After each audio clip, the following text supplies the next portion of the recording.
Beləliklə yeni cərimələr siyasi. Bu təklifə görə hamı cərimə olunacaq. Cəriməsiz adam qalmayacaq.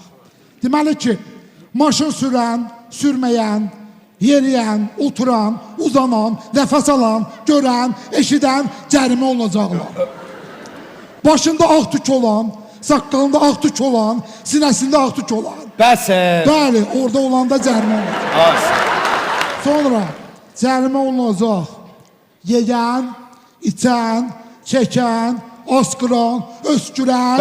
Bəli, onlarda cərimə olacaq. Cərimələrdən azad olunan vətəndaşlar olacaq? Əlbəttə.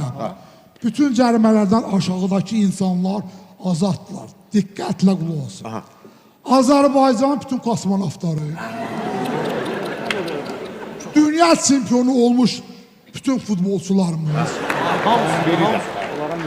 Baradino döyüşünün veteranları ve Kardinal Reşeliye'nin Guardiyasının hərbi qulluğunda olan bütün Azərbaycanlılar.